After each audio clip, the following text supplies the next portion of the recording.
మంత్రి గారు ఈ 4 పథకాలు జనవరి 26 నుంచి మీరు పెడుతున్నారు, చాలా గేమ్ చేంజర్. మీరు డబ్బులు లేవే ఎట్లా చేస్తారు? రెడీ పెట్టుకున్నారు సీఎం గారు, ఎక్కడి నుంచి ఎక్కడ తేవాలని. బట్టి విక్రమార్క గారు దావోస్ నుంచి ఓన్లీ పెట్టుబడులు వేస్తాయి, అప్పులు రావు. కాబట్టి అంటే అనవసరమైనటువంటి ఇతరత్ర ఖర్చులను తగ్గించుకొని అరువులకు మనం ఇచ్చిన గ్యారంటీ ఎవరైతే లబ్ధి పొందాలో వాళ్ళకి రీచ్ అయ్యే విధంగా ఇందిరమ్మ ఇండ్లకు కానీ తర్వాత రైతు భరోసా కానీ అంతా ఒక ప్లానింగ్ తోటి మా గవర్నమెంట్ ఉంది. రైట్. స్థానిక సంస్థలు మీరు మంత్రిగా ఉన్నారు, పంచాయతీరాజ్ శాఖ మంత్రిగా ఉన్నారు, మీరు అనేక జిల్లాలు పర్యటిస్తున్నారు. స్థానిక సంస్థల ఎన్నికల డిమాండ్ అనేది చాలా సీరియస్గా వస్తుంది. ఇంకో పక్క డెడికేటెడ్ కమిషన్ రిపోర్ట్ ఇంకా ఇవ్వలేదు. 42% రిజర్వేషన్ మీరు ఇస్తామని మాట ఇచ్చారు. మీరు ఎలక్షన్కి ఎప్పుడు పోతారు? సో సీఎం గారు మరి ఒకసారి ఆ కమిటీతో కూడా మళ్ళీ ఒకసారి మీటింగ్ పెట్టుకుంటారు. మొన్ననే ఈ మధ్య మీటింగ్ అయింది. మీరు అన్నట్టుగా సెంట్రల్ నుంచి కూడా మాకు రావాల్సినటువంటి గ్రామ పంచాయతీలు సర్పంచెస్ లేకపోవడంతో నిధులు రావడం లేదు. అది కొద్దిగా గ్రామాలలో కూడా మేము ఎంత అంకిత భావంతో పనిచేయాలి అని అనుకున్నామో దానికి సర్పంచెస్ లేకపోవడంతో కొద్దిగా బ్రేక్ అనేది కనబడుతుంది.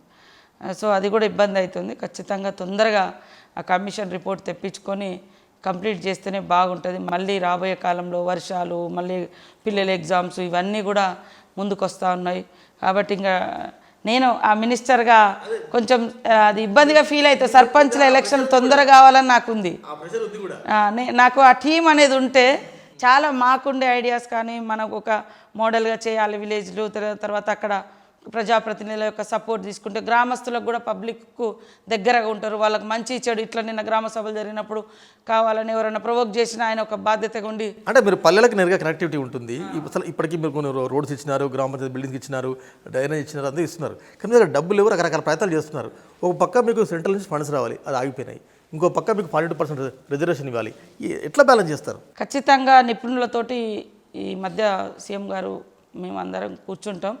తొందరగా అక్కడ అంటే ఆ వర్గాలకు మేమెంతో మాకంత ఉండేటువంటి వర్గాలకు అన్యాయం జరగకుండా రిజర్వేషన్స్ ఇవ్వాలనేది మా రాహుల్ గాంధీ గారి ఆశయం.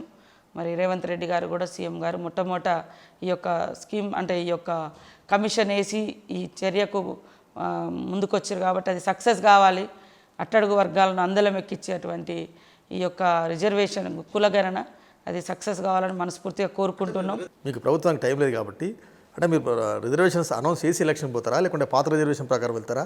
ఎందుకంటే ఊళ్ళపడి జనం ఈగర్గా వెయిట్ చేస్తున్నారు. రిజర్వేషన్ అనౌన్స్ చేసినాకనే పోతాం, లేకుంటే పాతదైతే అప్పుడే పోయే వాళ్ళని. కమిషన్ రిపోర్ట్ రాగానే ఫాస్ట్గా అవి చేసేసుకుంటాము. ఖచ్చితంగా మాకు నమ్మకం ఉంది, తొందరగా రిపోర్ట్ వస్తుంది, తొందరగా కంప్లీట్ చేసుకోవాలనేది నేను ఆశపడుతున్నా. ఎక్కువ తొందరగా కమిషన్ రిపోర్ట్ కూడా తొందరగా ఇస్తే సీఎం గారు కూడా తొందరగా నిర్ణయాలు తీసుకొని గ్రామ పంచాయతీ ఎన్నికలు నిర్వహించాలనేది వారి. ఆల్రెడీ బీసీల పోరాటంతో మా రాహుల్ గాంధీ గారు, మా సీఎం రేవంత్ రెడ్డి గారు, మా పార్టీ ఒక నిర్ణయం తీసుకొని కులగణనకు స్టార్ట్ చేసింది. 10 ఏళ్ళల్లో బీసీల రిజర్వేషన్లు తగ్గించి ఇచ్చిన ఘనత బీఆర్ఎస్ ప్రభుత్వం. వాళ్ళకి ఇవ్వాల్సినంత వాటా ఇవ్వకుండా తగ్గించి ఇచ్చారు. బీసీలో ఇవాళ మీరు మీ కుటుంబాలు పదవుల మీద పదవులు అనుభవించారు, కానీ ఏ బీసీకి వర్కింగ్ ప్రెసిడెంట్ ఇవ్వలేదు, ఏ బీసీలకు అత్యున్నతమైనటువంటి పదవులు ఇవ్వలేదు. ఇవాళ బీసీలు పాపం పోరాడుతున్నారు. సేమ్ టైంలో మా రాహుల్ గాంధీ గారు కూడా ఒక దేశవ్యాప్తంగా అదొక నినాదం తీసుకున్నారు. ఈ పోరాటాన్ని కూడా ఎట్లాగో తెలంగాణ ఉద్యమంలో ప్రాణాలు తెగించి పోరాడుతుంటే వచ్చి మీ కుటుంబమే పోరాటం చేసినట్టుగా అది హైజాక్ చేసిర్రు. మేమే పోరాటం చేసినాం, మేమే అన్ని కష్టపడ్డామని అన్ని పదవులు తీసుకున్నారు.